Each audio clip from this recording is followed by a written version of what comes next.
प्यारे विद्यार्थियों नमस्कार। बीए पार्ट थर्ड हिंदी साहित्य की प्रथम प्रश्न पत्र में हम लोग मैथिली शरण गुप्त जी की प्रसिद्ध रचना साकेत का नवम सर्ग जो इस वर्ष आपके पाठ्यक्रम में रखा है उसको पढ़ रहे हैं। इससे पिछले वीडियो में हमने चर्चा की थी कि किस प्रकार लक्ष्मण जी के बन जाने के पश्चात उनकी पत्नी उर्मिला विरह व्यथा से व्यथित होकर के अपने मनोभावों को अपनी सखी के सामने व्यक्त करती है। इसी क्रम में आज हम लोग आगे चर्चा करेंगे। तो आइए शुरू करते हैं आज की चर्चा। आगे जीवन संध्या है, देखें क्या हो आली, तू कहती है चंद्रोदय ही काली में उजियाली। सिर आंख पर क्यों न कुमुदिनी लेगी वह पद लाली, किंतु करेंगे कोक शोक की तारे जो रखवाली। फिर प्रभात होगा क्या सचमुच, तो कृतार्थ ये चेरी, जीवन के पहले प्रभात में आंख खुली जब मेरी। प्यारे बच्चों, जैसा कि आपको विदित है कि ये जो रचना है वो मैथिली शरण गुप्त जी की साकेत नामक जो उनका प्रसिद्ध काव्य है उसका नवा सर्ग है उससे ली गई है। इसमें वीरणी उर्मिला अपनी सखी के सामने अपने मनोभाव जो व्यक्त करती है उसका जिक्र है। उर्मिला अपने मधुर अतीत का स्मरण करती है, साथ ही वर्तमान में जो उसको वीर वेदना की ऐसे ही ये पीड़ा भोगनी पड़ती है वो अपनी सखी के सामने प्रकट करती हैं, लेकिन साथ साथ सुखमय भविष्य की कल्पना भी करती हैं। इसी क्रम में गुप्त जी लिखते हैं, आगे जीवन संध्या है देखें क्या हो आली। तो चलिए इसका अर्थ करते हैं। उर्मिला अपनी सखी से कहने लगी कि हे सखी, जीवन रूपी दिन का मध्याह्न अत्यधिक कष्टदायी लग रहा है। मध्याह्न यानी जो युवा अवस्था है, बचपन पीहर में बीत गया सुख के साथ। ये जो युवा अवस्था है ये दिन के मध्याह्न के समान है। मध्याह्न में सूर्य सबसे अधिक प्रखर किरणें तीव्र ताप पृथ्वी पर बिखेरता है। तो ये जो मेरा जीवन का मध्याह्न है बहुत कष्टदायी लग रहा है। और इसके बाद में युवावस्था के बाद में वृद्धावस्था यानी जीवन का संध्या काल। अब आगे जीवन का संध्या काल है, देखें इसमें क्या होता है। हे सखी, तुम कहती हो कि रात के अंधकार में चंद्रमा उदित होकर अपनी उजियाली चंद्रिका फैलाता है, परंतु क्या मेरे जीवन में भी उजियाला फैलेगा? यानी ये जो युवावस्था है ये तो इसी वीर वेदना को भोगते हुए बीत रही है।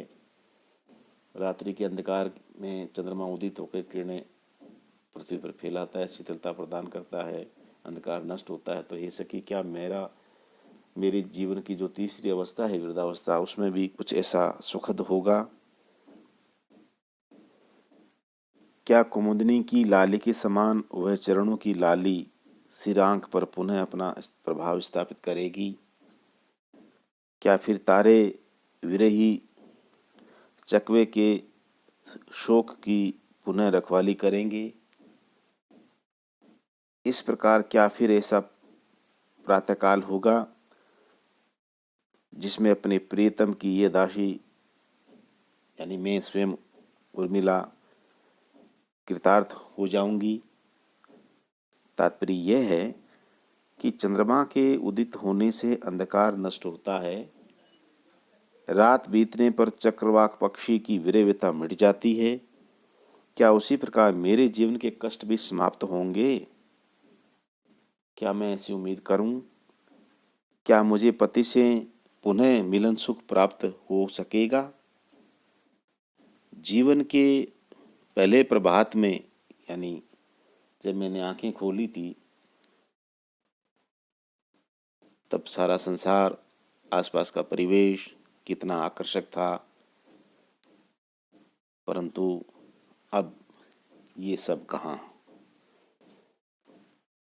इस पद्यांश में कवि ने जीवन के प्रभात, मध्याह्न और संध्या का प्रतीकात्मक प्रयोग कर अतीत, वर्तमान और भविष्य की ओर संकेत किया है। साथ ही इसमें विरहिणी उर्मिला की निराशा और वेदना की सशक्त अभिव्यंजना हुई है। इस पद्यांश में जहाँ तक अलंकारों की बात है, इसमें रूपक है, मानवीकरण है, अनुप्रास है और आपेक्ष अलंकार है। आगे अगला पद्यांश देखिए। सखी विहग उड़ा दे, हों सभी मुक्त मानी, सुन सठ सुखवाणी, हाय रूठो न रानी। खग जनकपुरी की ब्याहदूं सारिका में, तदपि ये वहीं की त्यक्त हूँ दारिका में। कह वियग कहाँ है आज आचार्य तेरे, विकच वदन वाले वे कृति कांत मेरे। सचमुच मृग्या में तो अहेरी नए वे, ये हथ हरिणी क्यों छोड़ यूं ही गए वे। पूर्व के क्रम में ही इस पद्यांश में उर्मिला ने जो अपने यहाँ पक्षी और पशु पाल रखे हैं, धीरे धीरे उनसे इसका मोह कम होने लगता है। या यूं समझ सकते हैं कि मनोदशा ऐसी होगी है उर्मिला की कि वो इन मूक पशु और पक्षियों को और कैद करके रखना नहीं चाहती, उनको मुक्त करना चाहती हैं। इसलिए अपनी दासी से उन्हें उड़ा देने यानी पिंजरों से और बाड़े से छोड़ देने की बात कहती है। सोचने लगती है कि ऐसा कर दिया जाए। इसी क्रम में ये उर्मिला का कथन है। उर्मिला कहती है कि हे सखी, इन सभी पक्षियों को जो हमने पाल रखे हैं, पिंजड़ों में कैद कर रखे हैं, उनको पिंजड़ों से मुक्त कर दे। सखी वेग उड़ा दे, हो सभी मुक्त मानी, यानी सबको मुक्त कर दे, ताकि ये सभी मुक्त रूप से स्वच्छंद खुले आकाश में विचरण कर सकें, उड़ सकें। जब वो उर्मिला अपनी सखी से ऐसी चर्चा कर रही है, बात हो रही है सखी के साथ, उसी वक्त उर्मिला की नज़र एक दुष्ट तोते की वाणी पर पड़ती है। और दुष्ट तोता जो है ऐसे बोलता, सठ यानी दुष्ट, सुख यानी तोता। सुन सठ सुखवाणी हाय, रूठो न रानी। तोता क्या कहता है, हे रानी इस तरह मत रूठो। जब तोते ने यह कहा, ये सुन करके उर्मिला ने कहा कि हे पक्षी, खग यानी हे पक्षी, जनकपुरी की ब्यादूं सारिका में, क्या तुम्हारे लिए मैं जनकपुरी से एक सारिका मंगाकर उससे तुम्हारा विवाह करा दूं?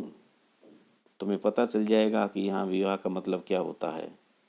मैंने भी तो लक्ष्मण जी के साथ विवाह किया था जनकपुरी से आकर के, और आज मेरी वीरदशा कैसी है तुम्हारी आंखों के सामने। क्या तुम्हें भी उस वीरताप का एहसास करवा दूं? पहले सारिका से विवाह करवा दूं, फिर सारिका और तुम्हारा विछोह हो जाएगा, जैसा मेरा और लक्ष्मण जी का हो गया, तब तुम्हें मेरी पीड़ा का अंदाजा होगा।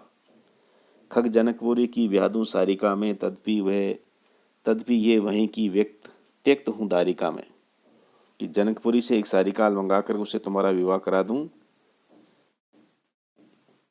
मैं भी वहीं की हूँ और छोड़ी हुई स्त्री हूँ।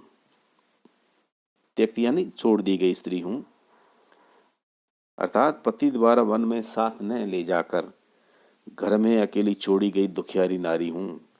तो जो दशा आज मेरी है वैसी तुम्हारी भी हो जाएगी। क्या तुम्हारे साथ ऐसा कर दूं? तुम कह रहे हो रूठो न रानी, क्यों नहीं रूठूं। आगे की पंक्तियों में कवि लिखता है, कह विह कहाँ है आज आचार्य तेरे, विकच वदन वाले वे कृति कांत मेरे। उर्मिला पुनः कहती है कि हे सखी बताओ, हे पक्षी बताओ, आज तुम्हारे आचार्य यानी तुम्हें शिक्षित करने वाले गुरु कहाँ हैं? लक्ष्मण जी की ओर इशारा करती हैं कि लक्ष्मण जी ने तुम्हें पाला पोसा प्रशिक्षित किया, वे आज कहाँ पर हैं? विकच वदन वाले विकृति कांत मेरे, वे खिले हुए फूल के समान मुंह वाले पुण्यात्मा और कर्तव्यनिष्ठ मेरे परम प्रिय लक्ष्मण कहाँ हैं? सचमुच मृगिया में तो अहेरी नए वे, क्या वे शिकार के लिए वन में गए हैं? मृगिया यानी शिकार करना, क्या वे शिकार करने के लिए वन में गए हैं? अगर वे ऐसा करने गए हैं तो वे पक्के शिकारी नहीं हैं, अनट्रेंड हैं, नए हैं। क्यों? क्योंकि जो अनुभवी शिकारी होता है वो अपने शिकार को यूं ही छोड़ करके नहीं जाता, अपने साथ ले जाता है। और यहाँ ऐसा हुआ है कि मुझ आहत या मरी हुई हरिणी को छोड़ करके व्यर्थ ही वन में चले गए। मैं भी तो एक शिकार कर ली गई हरिणी के समान ही हूँ, उनके प्रेम बाणों से घायल इस राजमहल में कैद, और मुझे छोड़ करके वो वन में गए। तो अगर वो शिकार के लिए वन में गए हैं तो वो अनुभवहीन हैं, क्योंकि अनुभवी शिकारी तो अपने द्वारा मारी गई हरिणी को वहीं छोड़ करके नहीं जाता, अन्य कहीं नहीं जाता। लक्ष्मण को भी आहत हरिणी रूपी उर्मिला को त्याग करके नहीं जाना चाहिए था।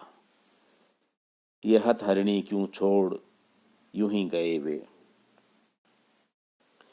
इस पद्यांश में उर्मिला की वीर व्यथा के कारण कुछ प्रलाप एवं उन्माद से ग्रस्त बताया गया है उर्मिला को, कि वीर की दशा दयनीय है, अत्यधिक तीव्र है, और उससे उर्मिला जो संवाद करती हैं वो उन्मादित व्यक्ति के समान से प्रतीत होते हैं। अनुप्रास रूपक उपमा और पर्यायोक्ति अलंकार का प्रयोग हुआ है, और पक्षियों के साथ जो समाहित योजना है उसके द्वारा उर्मिला के मनोभावों की सशक्त अभिव्यक्ति इस पद्यांश में हुई है। अगला पद्यांश देखिए। निहार सखी सारिका कुछ कहे बिना शांत सी, दिए श्रवण है यहीं इधर में हुई भ्रांत सी। हमें विष्णु जान ने तू सुन सुभाषिणी है बनी, धरो खगी किसे धरूं धृति लिए गए हैं धनी। तुझ पर मुझ पर हाथ फेरते साथ यहाँ शशक विदित है तुझे नाथ, तुझे आज वे नाथ कहाँ तेरी ही प्रिय जन्मभूमि में, दूर नहीं जा तू भी कहना कि उर्मिला क्रूर नहीं। ये अवतरण भी साकेत के 9वें सर्ग से उद्धृत हैं, और इस पद्यांश में उर्मिला अपने पालतू पक्षी और पशुओं को लक्ष्य करके अपने मनोभावों को व्यक्त करती है। उर्मिला कहती हैं, हे सखी देखो, ये सारिका बिना कुछ कहे शांत सी है और हमारी ओर कान लगा रही है, हमारी ओर ध्यान पूर्वक देख रही है। निहार सखी यानी ये सखी देखो, ये जो सारिका है ये बिना कुछ कहे कितनी शांत सी है। दिए श्रवण यानी कान, इसने अपने कान हमारी ओर लगा रखे हैं। इधर में हुई भ्रांत सी, और मैं इधर बिल्कुल भ्रम में पड़ी हुई हूँ, भ्रमित सी हो रही हूँ। हमें पिशुन ने जान, पिशुन का अर्थ होता है निंदा चुगली करने वाला, कि तुम हमें, हे सारिका तुम हमें निंदा चुगली करने वाली यानी पिशुन ना समझ। तुम शायद ऐसा सोच रही होगी हम चुगली करने वाली दो स्त्रियां आपस में चुगली कर रही हैं एक दूसरे की, ऐसा नहीं है। इसलिए तुम स्वयं सुंदर वधु और मीठे बोल बोलने वाली बनी हुई हो। यानी सारिका मीठा बोलती है, तो उसको लक्ष्य किया उर्मिला ने। जब वो उर्मिला अपने सखी के साथ ऐसी चर्चा करती है, उसी वक्त सारिका ने कहा धरो, यानी धैर्य धरो, धरो शब्द का उच्चारण किया। उर्मिला ने उससे कहा कि हे सारिके, मैं किसे धरूं, धरो खगी किसे धरूं, हे सारिका किसको धारण करूं मैं। धृति लिए गए हैं धनी, धृति यानी धैर्य, मेरे धैर्य को तो मेरे स्वामी मेरे पति लक्ष्मण अपने साथ ले गए हैं, अब मैं धैर्य कहाँ और कैसे रखूं। आगे की पंक्तियों में उर्मिला अपने पालित खरगोश के सिर पे हाथ फेरती हुई उसको संबोधित करती है और कहती है कि हे खरगोश, प्रीतम यहाँ पर तुझ पर और मुझ पर एक साथ हाथ फेरते थे। क्या तुझे ज्ञात है कि आज वे प्रीतम कहाँ हैं? शशक, विदित है तुझे आज वे नाथ कहाँ? हे शशक यानी हे खरगोश, क्या तुम्हें पता है कि मेरे स्वामी आज कहाँ हैं? तेरी ही प्रिय जन्मभूमि में दूर कहीं। वे प्रीतम तो तेरी जन्मभूमि, खरगोश की जन्मभूमि कौन सी? वन प्रांत, जंगल। आज वे जंगल में गए हैं, लेकिन शायद ज्यादा दूर नहीं गए हों। हो सके तो तू उनके पास जा, तुझ मैं मुक्त करती हूँ। जा तू भी कहना कि उर्मिला क्रूर नहीं। तू मैं तुझे आज इस पिंजड़े से आज़ाद करती हूँ। जा और मेरे पति लक्ष्मण जी से कहना कि उर्मिला क्रूर और कठोर हृदय नहीं है। इस पद्यांश में अनुप्रास, उत्प्रेक्षा, मानवीकरण और उदात्त अलंकारों का प्रयोग हुआ है। साथ ही पालतू पशुओं के साथ अपने परिजनों की तरह संवाद दिखाकर उर्मिला की जो मनोवेदना है उसको मार्मिकता दी है। इसमें शारिका और शशांक को लक्ष्य कर विरणी उर्मिला ने जो कुछ भी कहा उससे उसके व्याकुल व्यथित हृदय की अभिव्यंजना हुई है। तो प्यारे विद्यार्थियों, आज हमने